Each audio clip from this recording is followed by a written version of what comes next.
Good morning and happy Saturday, you guys. It is Amanda and Barron with Kickin Cancer Cares on KSLM Radio, 104.3 FM and 1220 AM. Our sponsor for this first half is Mike with Oddmo's Pizza. I had the pleasure of sitting next to him at the honoring evening. Oh, so that yeah. was super awesome. His food is absolutely amazing. If you guys are looking for a good, healthy pizza with fresh ingredients, they've got the gluten-free crust, they've got vegan cheese, they've got options for non-pork sausages and stuff for those who don't like to eat pork. They're amazing. I think they have all the ingredients. options that you might possibly want. Truly, and I don't think I've ever found that at, honestly, Well, especially for a it's pizza place, yeah. really, really hard to find places that honor all of that. So Oddmo's is your go-to for Yeah. sure. Potato poppers also. Well- Green Monster, had chicken and bacon. The Donkers. Those are good. Those are really good. So, I'm- the voice in the I'm background, she does social media for us. She also does it for them. So she's kind of got the inside track on both organizations. Oh, yeah, absolutely. And I don't even know who came with the name Badonkers, but Donkers. Alrighty. Well, we're going to get deeper into this story, but we have a wonderful guest with us today. This is Eve Mills. Hello, Eve. So, so tell our listeners, what do you do in town? What's your business? How would they know you here in Salem area? I have a construction company. It's named Eden Homes, Inc., and I'm the general contractor. We do remodels, we build homes and repairs, general construction. Awesome.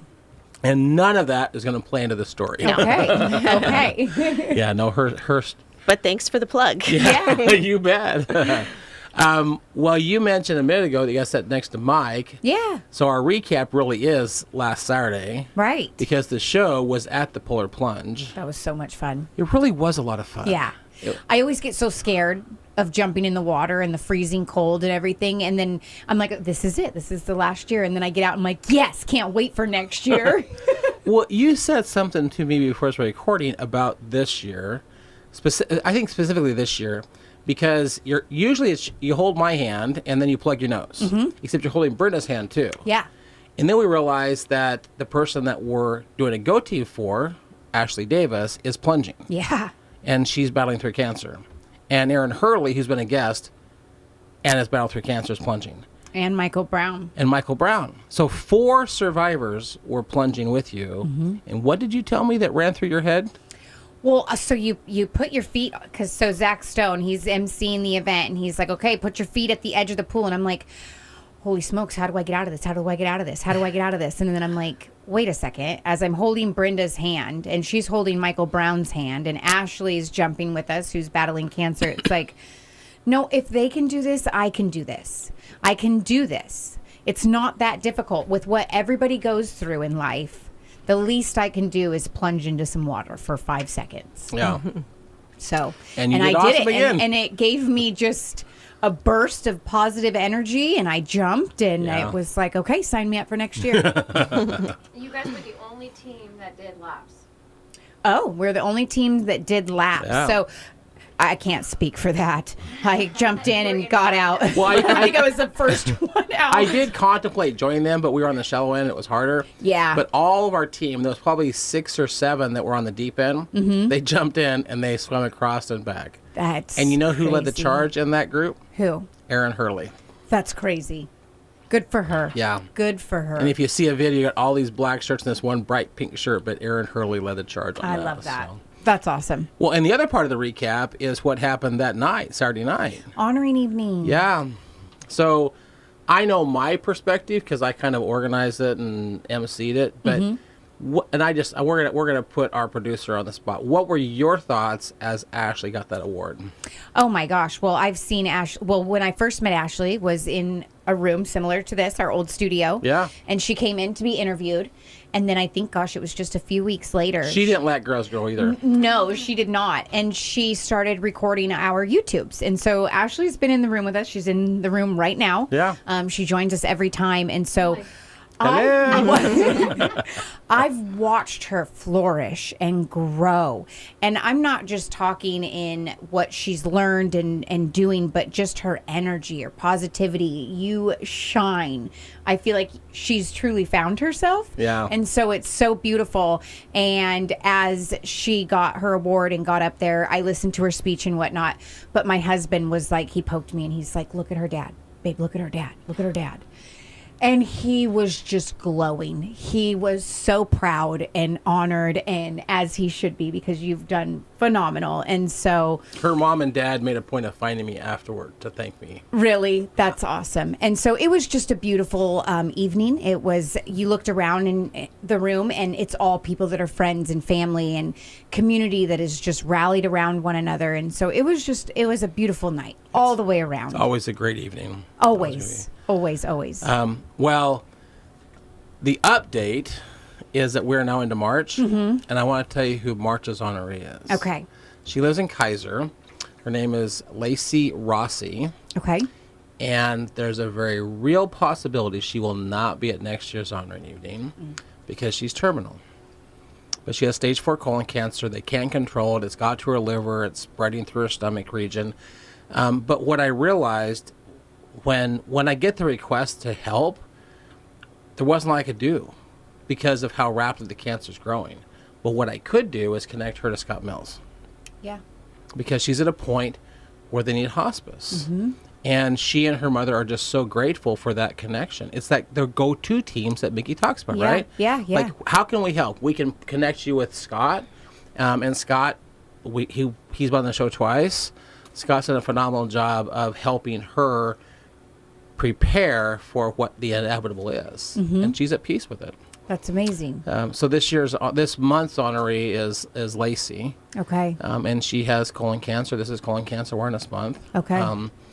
So that's my update for you. All right. So- Thank you. Yeah. Well, the other thing we do, and Lily, Eve is wonderfully being patient as we go through this first part. Our food choice that this magazine I found is called 100 Disease-Fighting Foods. We've just been going through it one by one. I'll tell you that, I'll be honest, this next one is not my favorite either. Oh, I see the picture of maybe next week's. Oh, next week's is... I won't say. Yeah. Next Oh, week's is it's a going to good be good. But Radicchio. I love it. Do you? not- Okay. I guess it's a hit and miss. Is it? I don't think I've ever It's a tried cabbage Is it cabbage? type. it. Okay. Yeah. Yeah. This is a red leafy vegetable. It is low in carbs and low in calories. In a serving, it provides more than your recommended daily intake of vitamin K. Okay. Vitamin K produces this chemical which your body needs for blood clotting and bone metabolism. It does have a bit of a bitter taste to it. Okay. Right?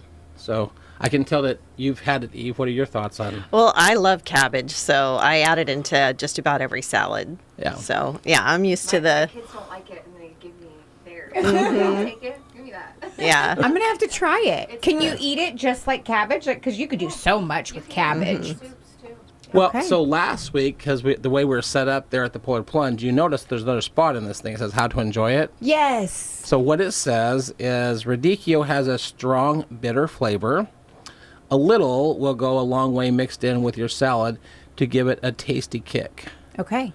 So it can serve as a saute in olive oil, which dials down its bitterness. That's probably how I would do it. Saute it and add it And to I think other your veggies. other tip here is if you're not sure how to cook it, call Ashley. She'll give you some good tips. I love food. Me too. The other update I want to give you before we get deeper into the story here is how our Polar Plunge team did. Okay. For the first year, in the 4 years we've been doing this, we are the #1 fundraising team. Sorry, James from Jiffy Lube. You still killed it. I'm just kidding. As a team, we raised $4,533. Wow. We had 24 people on our team, and actually probably more than that because some joined at the last minute. Yeah. It took the entire time for me to pass James. Right? He's like, I'm going to take this. Because every time I would get a pledge, then he would get a pledge, and he would jump ahead of me, and I would get a pledge. Well, at the last minute, I got a $200 pledge, and I finished with $1,049. Wow. which put me 41st in the state. Okay. So I made the top 50, which was my goal. James finished with $907. Sorry about it, James. Sorry, James. Good job. Good job, though. But the friendly competition between James and I just kept pushing the dollars yeah, up. Right? that's what makes it fun, too. Yeah. So two of our team members finished in the top 50 in the state. And I haven't seen the final numbers, but I think James finished 2 and I finished 1 in the city as well. Okay. That's awesome. Congratulations. Yeah. That's yeah. fun. The good news is we raised a lot of money for the kids. Yes, How about absolutely. So speaking of kids, this is today's topic. Okay. I'm going to introduce a new word to you. Every time I meet another person like Eve, I have to go do the research on the cancer. Yeah. It's called medulloblastoma. Okay. Okay. The blastoma is the brain. So most cancers that say blastoma is a brain cancer of some nature. Medulla is a region.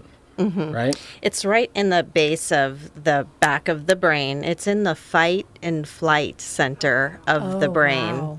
So it has it has the potential to affect a lot of things, but it's in a little pocket of spinal fluid. Yeah. And Scary this is place not to be. and this is not about Eve. Okay. So you're wearing gray for brain cancer. Yeah. I decided to wear a color plunge shirt. She's wearing goldenrod, yellow, or childhood cancer's gold. Okay.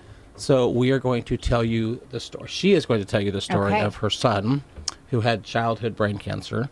But I want to give you kind of a high-level look at this particular cancer, and then we're going to dive deeper into it. So medulloblastoma is a fast-growing brain tumor at the base of the brain, like she was just describing that region. It is rare, but the most common childhood cancer. Okay. So as a cancer, it's rare. Yes. But for children, it's common. Yeah, More common. 15 Yeah. to 20% of childhood brain cancer is this cancer. Okay. Okay. Now, this is what's intriguing is this cancer, because it is common among children, also gets a lot of research. So it has an 80% survival rate. Okay. But what did you tell me, Eve? Yeah. The survival rate that the doctors told us was untreated, it's 0%. That Whoa. was really hard news to hear. Yeah. And then they began to talk about different types of treatments. So that 80% survival rate is probably for the treatment when they do intensive chemotherapy and then also radiation to the brain. But when you're under 2 years old or you're under 4 years old and brain development is important, it would have caused him to be delayed or retarded for the rest of his life. So for Hunter's case, they chose to eliminate the option of radiation to the brain. So his course of treatment was very refined, so that to get the best results that we possibly could. Yeah. Absolutely. So what I want to do is take you back 19 years ago, roughly.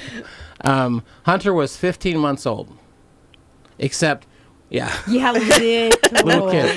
And one of the questions we've asked a lot is, what was going on in your world to give you an indication there was the problem? Like, if you remember, okay, as an example, remember when we talked to John and Shiloh?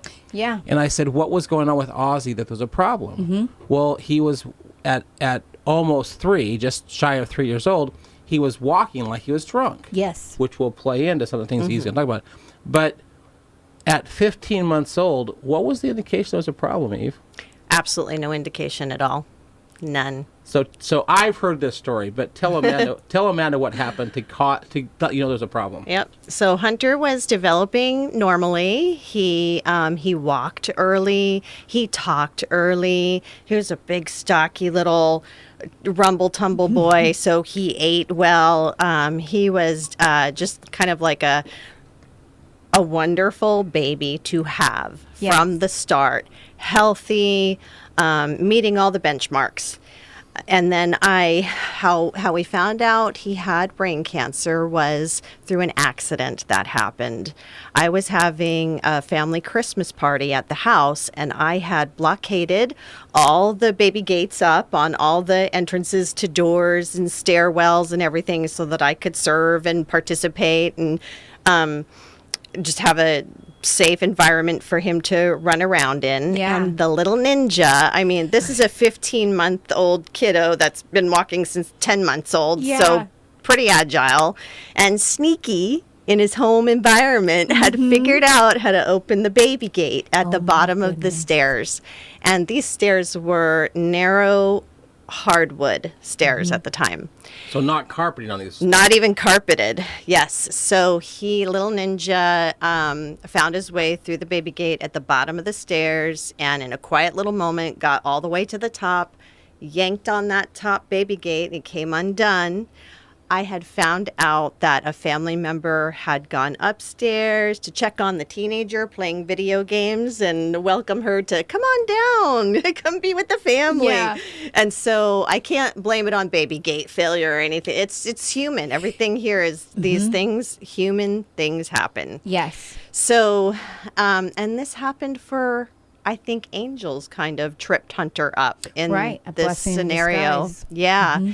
He got that top baby gate open and came tumbling, crashing down the stairs, and everybody heard it. Goodness. So how far do you want me to go in the story? At 15 months old. Yeah. Yeah, So 15 months old. terrifying. I was worried about like a shaken baby Yeah. type of scenario with the head and the concussions coming all the way down these stairs. So we did take him to Salem ER, and the entourage of the whole Christmas party came with me. I love that so much. When shaken baby words were mentioned and investigating into that, there were plenty of witnesses, and I looked around at the support with me and I said, I'm not leaving. We are not going to go home and watch for concussion symptoms overnight. Right. I don't want to bring him back in the middle of the night if he throws up and have all that. We're not leaving. I'm staying. I want a CAT scan. Good for you. And so they did it. They did they said CAT scan won't tell us much. But what they came back and they said was, And I'm going to just for a Yes. second. So what you just said, we have said more than once. You have to advocate for yourself. Yes. You Yeah. have to Advocate. Something was telling you. The This is intuition too was bad. telling you that you need a CAT scan. Even though they said it wouldn't do any good, you insisted on it. Thank goodness you did. yeah. Because what came back in the CAT scan? Well, they said, good news. There's no brain bleeding. There's no brain swelling. There's no brain bruising. But we see an anomaly. We see something that should not be here in this little pocket of spinal fluid, this little area of the brain.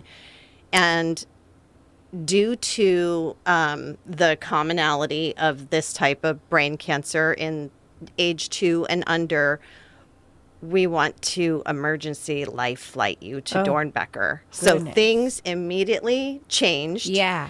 And he became a patient at Dornbecker. There were talks about a Panda flight there from Salem Hospital to Dornbecker, but because he wasn't vomiting, some of the symptoms that could have indicated this brain tumor were the drunken, sluggish one side, like a toddler that began to walk and climb and sit up on their own would regress into no longer being able to do that. And that's how a parent would normally get alerted. You're like, nope, he climbed a whole flight of stairs. Yep. And Well, and you said it was like an angels Tripped him up. tripped him up. Yeah. So what was intriguing to me as she and I are talking about Hunter's story is if he hadn't fallen and you hadn't insisted on the CAT scan, that little tumor would have continued to grow. Yeah, absolutely.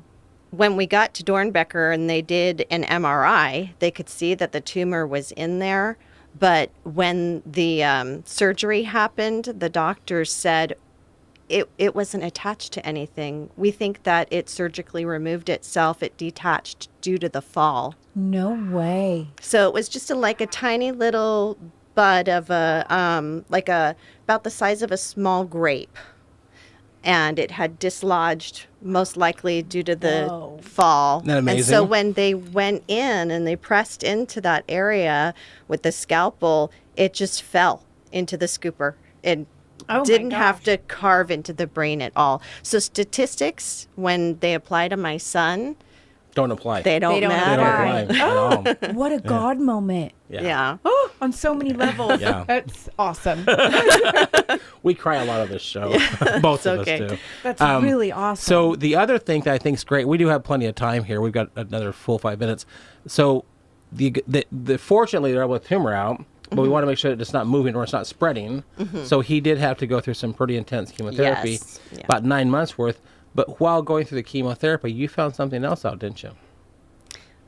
There was another person involved. Yes.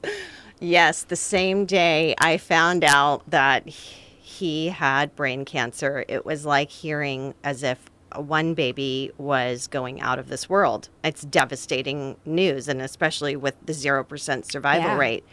Within hours, I got a call from Salem Clinic that, congratulations, the prenatal, all the work to try to get pregnant again, you're pregnant, you have a baby. So I had one baby coming into the world while the other one was potentially wow, what a leaving. I call it the day of the upside down smile. Yeah. Holy smokes. And that's how their personalities have kind of yeah. been. Because I've met Since. I've met Hunter and I've met Lily, and they are totally opposite personalities. They're both That's wonderful. funny. Hunter's 21 and Lily's 19, and they're both wonderful, but they're directly opposite. That's funny. Except, Yin and yang. yeah. Well, and Yep. you were telling me that while he's going through this intense chemotherapy, which does have your body reacts to the chemotherapy. So Hunter is throwing up because of the chemotherapy, and you are throwing up because you're pregnant. We triggered each other. And what an emotional roller coaster to Yeah. find you're pregnant and your hormones are all over the place and you're dealing with your son and the fall and the cancer and oh my, Yeah. you're a strong woman. Very strong woman. I can't take credit for it. I don't know how it happened. God. A lot of help through the whole thing. Yeah. Well, there's a lot I want to get into in the second half about he had to go through 2 full years of treatment, and there's some really amazing things that she, intuition, Holy Spirit, whatever words you want to use, someone was guiding you through this as well. And there was a lot of things that she had to really had to lean into God with as she went into this journey as well. But we do have a little bit of time. What was it like during those 9 months while Hunter's going through treatment? How hard was that as a mom to watch that little kid go through that? I think I went into a mode, a strength mode of just moving forward. Yeah. 100% of the time on my mind, according to my own will, was we're going to live. Mm-hmm. We're going to live. Mm-hmm. We're going to survive this. Life just started. Yeah. And I did not imagine a life without him. And so I do want to share when some of those thoughts had to be questioned and had to be, we'll share that in the next phase. Yeah. But it was hard, and You almost go into like survival mode. I feel. Yeah. My son was in the hospital and we actually went to Philadelphia and lived there for months. And you almost just think of what's the next step. Like, okay, when does he get his next medication in his IV? And you just, instead of just day by day, it's okay, nurse by nurse. You just do it. You're just kind of living in the moment where you're so occupied with the now that you don't really think of anything else. What's intriguing is you said that region of the brain yeah. is your fight or flight region. And that's, yeah. And that's not only what the brain was doing for Hunter, that's what you were doing for Hunter. You were in that fight. You weren't going to flight. That wasn't an option for you. You were in that fight mode. You just said you did it in Philadelphia with your son. Yeah, you kind of just zone in on what you need to do. And I was taking classes to learn how to assist the nurses. And you do what you can to be in the now and just focus. The rest was not an option. Yeah, and everything else just goes away behind you. It's all just noise. I think that's a really important thing for the supporters, the people on the outskirts to understand. And I hope that through education and more talk about cancer and what it's like to go through it and what it's like to be a survivor, I hope that people are beginning to listen and learn. Back then, there wasn't a lot of talk about it. And we like to think that we're an open community and talk about anything, and that's a healthy thing to do. But I was really very, very alone going through this. It was amazing the opinions that came out of the woodworks that were not helpful at all. When you're in that focused mode and you're learning to trust the doctors and trust the pathway being presented before you, you do get very focused in on the moments. And it's not helpful to hear so many of those opinions about what you should have done, who is to blame, Right. what you should do. Information is helpful, but when it becomes imposing, it becomes very isolating. Yes. So I hope we can change that. Absolutely. Well, after the commercial break, we're going to dive deeper into what you just said, because those voices are part of your story. Okay, perfect. We'll touch on that after the commercial break. Well, huge shout out to our sponsor, Mike from Odd Moe's Pizza. They have the best pizza in town. And if you don't believe me, then go try it for yourself. They deliver. You can pick up. They've got all kinds of options. Yeah. And they've got an amazing beer selection. Their appetizers are phenomenal. Definitely suggest their potato poppers. Always my favorite. And they're baked. They're not deep fried. Yes. So they're a healthier option as well. All right, we'll be right back. You guys stay tuned.